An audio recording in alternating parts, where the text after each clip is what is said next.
ากาศ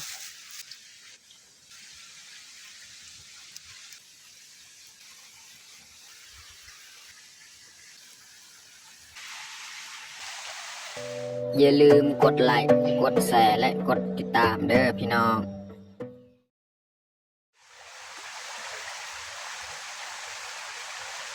ครับสบายดีและกาสวัสดีเบิร์ดสุภูสุคนเนาะยินดีต้อนรับเขาสู้สองบ่าวยืนมื้อนี้กาพาเมียเข้ามาทางหาหญ้าให้คือเก่าแหละตามเดิมตามเคยนี่แหละเพราะว่าทางยังไม่ทันได้สำเร็จน่าจะยังลายมือแหละประมาณจะ5-6 มื้อนี่แหละ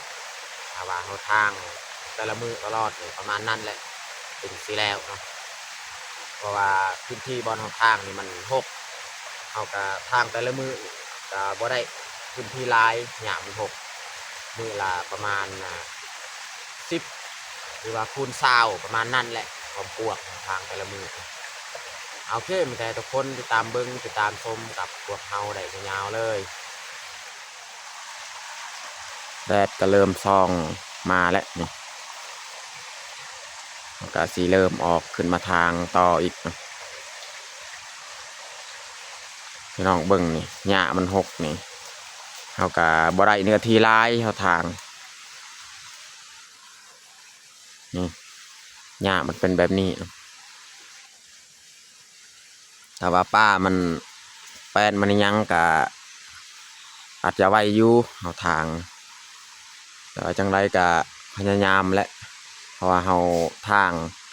ให้บอลปลาแบบนี้ก็แน่นอนแหละต้องใช้เวลาดนตอนนี้เขาก็เริ่มทางเลยเนาะเขาทางต่อจากบอลเขาทางมือนัดดนนี่มันแห้งแล้วแต่ว่ามือว่านมือซื่นนี่มันพูดทั้งพูดแนวทางนี่เขาต่อเลยนี่เป็นอีกยังต่อจากนี้เป็นเทิงเลย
ตอนนี้เขากาสีพักเที่ยงบรรยากาศกาแดดพี่น้องแต่ว่าก็มีทางลมพัดอีกอันนี้แมนให้ของสบ้านทางนี้อยู่เทิงครับนี่แหละเขาทางเมื่อกี้นี้พูนแต่ลุมทางแต่ว่าตัวนี้ยังบ่ทันได้เหยียบลงจังหน่อย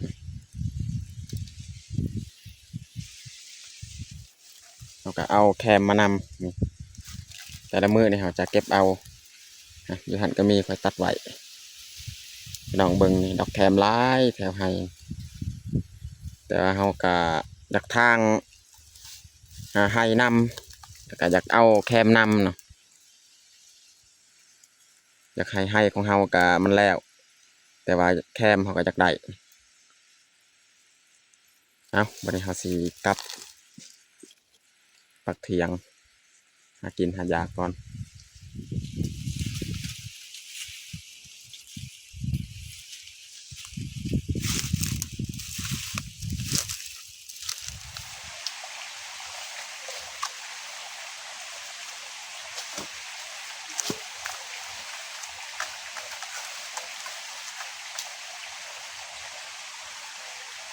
มื้อนี้นี่พักเที่ยงนี่ฮอด2 โมงเลยเนาะมื้อนี้ดนกว่าหมู่เฮาทาง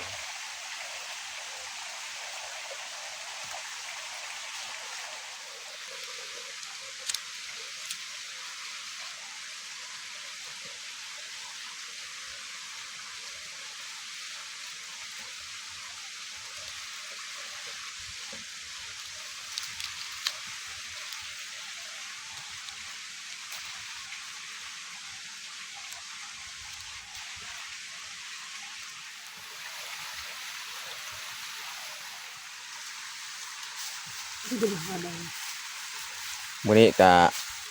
บ่มีหยังกินคือเก่าแล้วพี่น้องเนาะเอาซีนที่เฮาตากแห้งเอามาปิ้งกินบ่มีอาหารการกินพี่น้องอันนี้เป็นซีนงัวพี่น้องแล้วก็มีลวกผักเมียลวกแต่บ้านแล้ว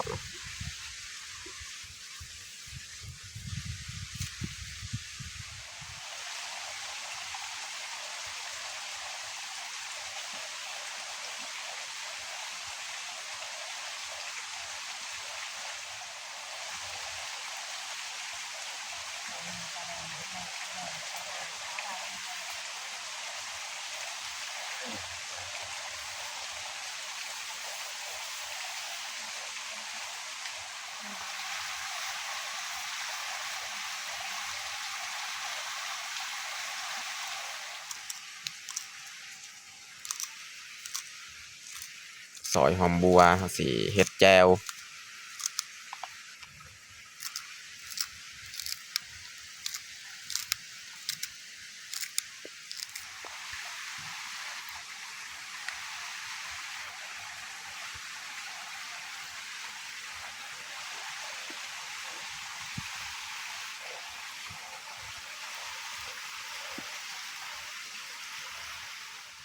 ใส่น้ำ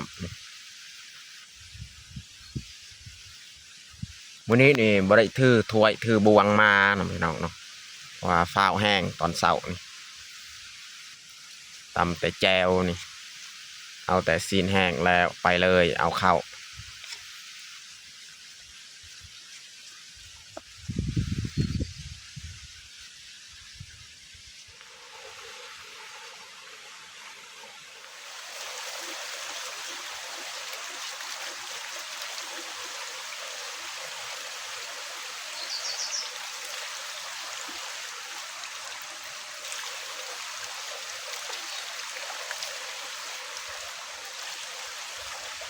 น้ำอันนี้ก็ค่อนข้างสะอาดอยู่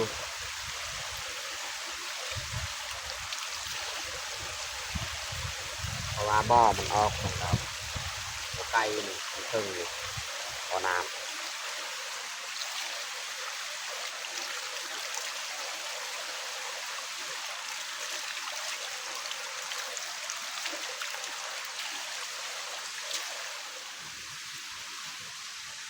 ตอนนี้ก็สุกเรียบร้อยแล้ว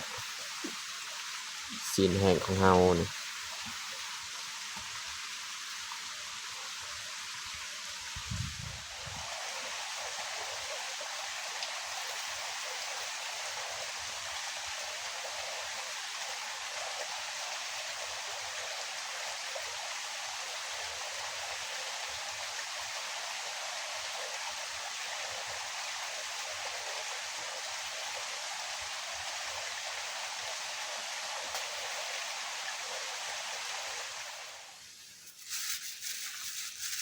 อันนี้ก็คือผักนะพี่น้องเนาะ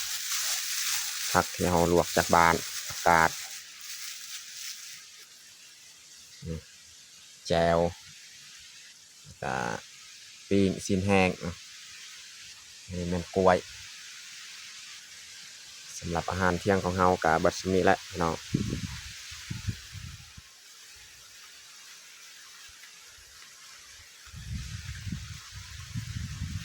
เอามาทุกคนมากินข้าวเที่ยงน้ำกันกินข้าวอยู่ให้อยู่ปลาคือเก่าอาหารกับแบบเก่าตลอดเนาะเพราะว่าช่วงนี้นี่ ไปใส่มาใส่บ่ได้ก็เข้าให้ตลอดเนาะดีแต่ว่ามีซีนแห้งเอาตากไปมื้อนั้นแหละแต่ละมื้อก็เอาซีนแห้งแหละไปกินอยู่ให้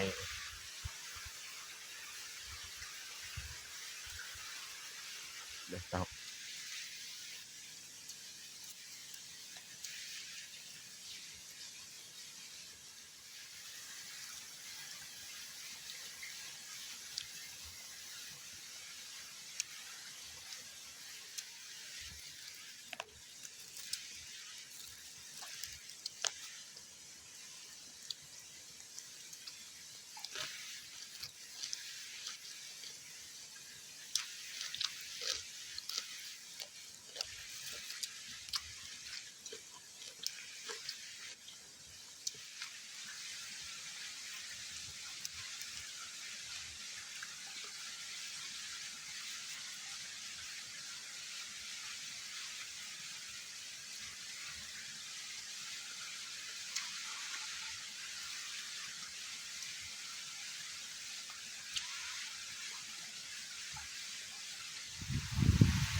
กินข้าวแล้วกินกล้วยอีก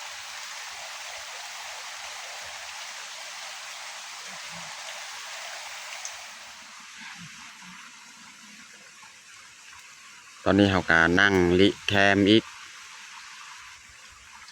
ว่าสิขึ้นทางให้กับแดดแห้งนี่บรรยากาศแดดแห้ง